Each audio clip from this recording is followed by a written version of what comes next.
জীবনে তো লা লিগা খেললাম, প্রিমিয়ার লিগ খেললাম, চ্যাম্পিয়ন লিগ খেললাম, এই ছাত্রলীগ আবার কিতা গেলাম কেডা কয় আমি আফ্রিদি। কোন আফ্রিদি? কয় তৌহিদ আফ্রিদি। কি ব্যাপার? কয় আপনার লগে আর মেসি ভাইয়ের লগে আমার খুব একটা ইম্পর্টেন্ট কথা আছে। দেখ ভাই, তোরা দুইটা যদি আমার কথা ঠিক মতো না শুনস, তোর নাম কিন্তু জামাত শিবিরের খাতায় লেখা এলামু, তোরা কিন্তু একেবারে খেলার থেকে নিষিদ্ধ হয়ে যাবি গা। তহিদ আফ্রিদি আর সুলেমান সুকন হাসিনার পক্ষে সাফাই গাওয়ার লেগে বিভিন্ন ইনফ্লুয়েন্সার কো লাখ লাখ টাকা দিছে।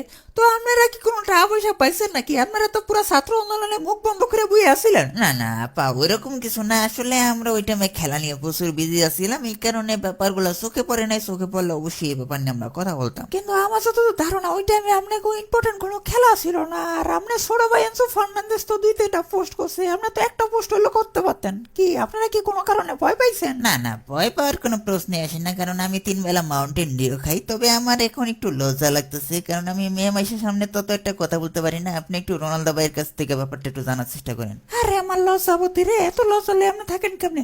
আচ্ছা বাদ দেন। আর রোনাল্ডো ভাই, আপনি ভাই এই সম্পর্কে কিছু বলেন। না, সত্য কথা বলতে আমি কখনোই ভয় পাই না। ওই দিনকে কি হয়েছিল, আমি আর মেসি হইতেছিল চার দোকানে বসে বসে চা খাইতেছিলাম। হঠাৎ করে একটা কল আইলো, তো প্রথমে ধরতে চাই নাই, এরপরে মনে এলো যে ধরি।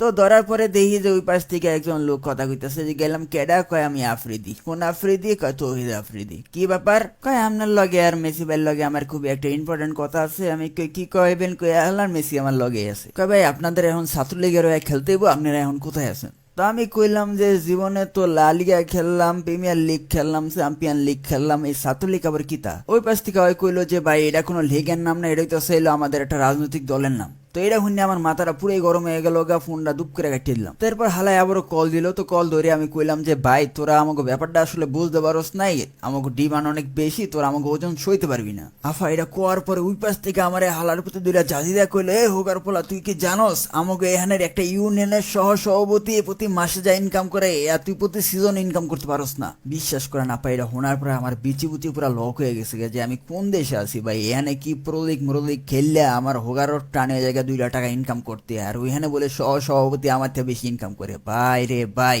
এরপর তো ভাই আমি কিছুটা ঘাবড়া জায়গা, গলামলা শুকায় জায়গা। আমি কইলাম যে ভাই আমি রাজনীতিতে ঢুকতে পারবো না, আপনি আমার আজকের মতো মাফ করে দেন। তো এটা খাওয়ার পরে ওই পাশ থেকে আমার কইলো যে দেখ ভাই, তোরা দুইটা যদি আমার কথা ঠিক মতো না শুনস, তোর নাম কিন্তু জামাত শিবিরের খাতায় লেখা এলামু, তোরা কিন্তু একেবারে খেলার থেকে নিষিদ্ধ হয়ে যাবি গা। আফা বিশ্বাস করেন, এটা শোনার পরে আমার বিচি মিচি পুরো হুগায় গেছে গা। আর আমি তো এখানে কথা তালে আসিলাম, মেসির দিকে খেয়াল করি নাই।